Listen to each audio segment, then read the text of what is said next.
Put God first. Put God first in everything you do. Everything that you think you see in me, everything that I've accomplished, everything that you think I have, and I have a few things, everything that I have is by the grace of God. Understand that. It's a gift. 40 years ago, March 27th, 1975, it was 40 years ago, just this past March, I was flunking out of college. I had a 1.7 grade point average. I hope none of you can relate. I had a 1.7 grade point average. I was sitting in my mother's beauty shop. They still call it beauty shop now? What they call it now? Yeah, I was sitting in the beauty parlor.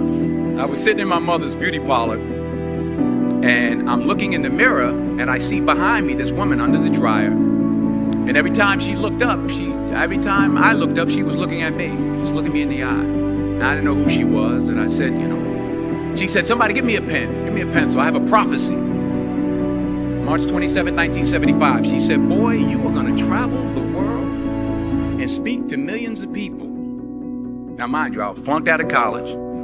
I'm thinking about joining the army. I didn't know what I was going to do. And she's telling me I'm going to travel the world and speak to millions of people. Well, I have traveled the world and I have spoke to millions of people. But that's not the most important thing, the success that I had. The most important thing is that what she taught me and what she told me that day has stayed with me since. I've been protected. I've been directed. I've been corrected. I've kept God in my life and it's kept me humble. I didn't always stick with him, but he always stuck with me. So stick with him in everything you do. If you think you want to do what you think I've done, then do what I've done and stick with God. Number 2, fail big. Fail big. Today is the beginning of the rest of your life, and it can be very frightening. It's a new world out there. It's a mean world out there. And you only live once. So do what you feel passionate about. Take chances professionally. Don't be afraid to fail. There's an old IQ test, was 9 dots, and you had to draw 5 lines with a pencil within these 9 dots without lifting the pencil. The only way to do it was to go outside the box. So don't be afraid to go outside the box. Don't be afraid to think outside the box. Don't be afraid to fail big, to dream big. But remember, dreams without goals are just dreams, and they ultimately fuel disappointment. So have dreams, but have goals. Life goals, yearly goals, monthly goals, daily goals. I try to give myself a goal every day. Sometimes it's just to not curse somebody out. Simple goals, but have goals. And understand that to achieve these goals, you must apply discipline and consistency. In order to achieve your goals, you must apply discipline, which you have already done, and consistency every day, not just on Tuesday and miss a few days. You have to work at it every day. You have to plan every day. You've heard the saying, we don't plan to fail, we fail to plan.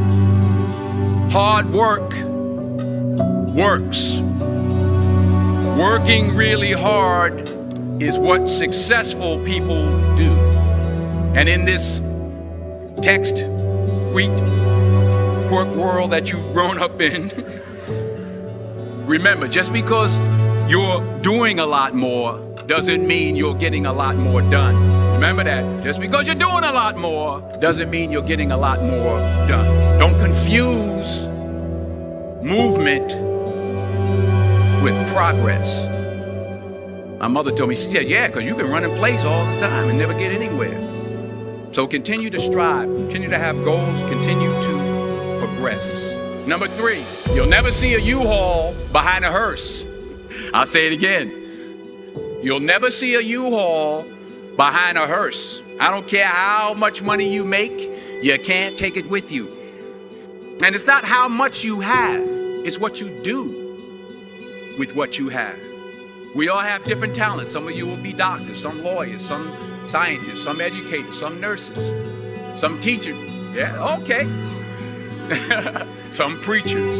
The most selfish thing you can do in this world is help someone else. Why is it selfish? Because the gratification, the goodness that comes to you, the good feeling that I get from helping others, nothing's better than that. Not jewelry, not big house I have, not the cars, but it's the joy. That's where the joy is, in helping others. That's where the success is. Finally, I pray that you put your slippers way under the bed tonight, so that when you wake up in the morning, you have to get on your knees to reach them. And while you're down there, say thank you for grace. Thank you for mercy. Thank you for understanding. Thank you for wisdom. Thank you for parents. Thank you for love. Thank you for kindness. Thank you for humility. Thank you for peace. Thank you for prosperity. Say thank you in advance for what's already yours. That's how I live my life. That's why I am. One of the reasons why I am today. Say thank you in advance for what is already yours. True desire in the heart for anything good is God's proof to you, sent beforehand to indicate that it's yours already. I'll say it again. True desire in the heart, that itch that you have, whatever it is you want to do, that thing that you want to do to help others and to grow and to make money, that desire, that itch, that's God's proof to you, sent beforehand already to indicate that it's yours. And anything you want good, you can have. So claim it. Work hard to get it. When you get it, reach back. Pull someone else up. Each one, teach one. Don't just aspire to make a living. Aspire to make a difference.